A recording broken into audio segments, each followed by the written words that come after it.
79ஆம் சங்கீதம். ஆசாபின் சங்கீதம். தேவனே, புறஜாதியார் உமது சுதந்திரத்தில் வந்து உமது பரிசுத்த ஆலயத்தை தீட்டுப்படுத்தி எருசலேமை மண் மேடுகளாக்கினார்கள்.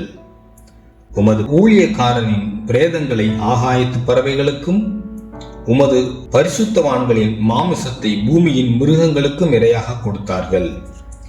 எருசலேமை சுற்றிலும் அவர்களுடைய இரத்தத்தை தண்ணீரை போல சிந்தினார்கள். அவர்களை அடக்கம் பண்ணுவாரும் இல்லை. எங்கள் அயலாருக்கு நிந்தையும் எங்கள் சுற்றுப்புறத்தாருக்கு பரியாசமும் சக்கந்தமும் ஆனோம். எதுவரைக்கும் கர்த்தாவே, நீர் என்றைக்கும் கோபமாயிருப்பீரோ?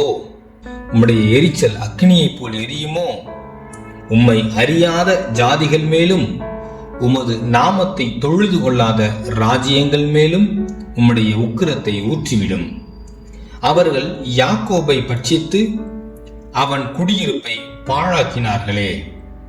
பூர்வ காலத்து அக்கிரமங்களை எங்களுக்கு விரோதமாக நினையாதேயும்.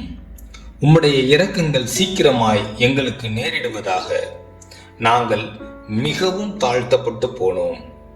எங்களை இரட்சிக்கும் தேவனே, நீர் உமது நாமத்தின் மகிமை நிமித்தம் எங்களுக்கு உதவி செய்து உமது நாமத்து நிமித்தம் எங்களை விடுவித்து எங்கள் பாவங்களை நிவிர்த்தியாக்கும். அவர்களுடைய தேவன் எங்கே என்று புறஜாதிகள் சொல்வானேன்? உமது ஊழியக்காரருடைய சிந்துண்ட இரத்தத்தின் பழி வாங்குதல் ஜாதிகளுக்குள்ளே எங்கள் கண்களுக்கு முன்பாக விளங்கும்படி செய்யும். கட்டுண்டவனுடைய பெருமூச்சு உமக்கு முன்பாக வரட்டும். கொலைக்கு நியமிக்கப்பட்டவர்களை உமது புயபலத்தினால் உயிரோடே காத்தருளும். ஆண்டவரே, எங்கள் அயலார் உம்மை நிந்தித்த நிந்தையை ஏழத்தனையாக அவர்கள் மடியிலே திரும்ப பண்ணும். அப்பொழுது உம்முடைய ஜனங்களும் உம்முடைய மேய்ச்சலின் ஆடுகளுமாகிய நாங்கள் உம்மை என்றென்றைக்கும் புகழுவோம். தலைமுறை தலைமுறையாக உமது துதியை சொல்லி வருவோம்.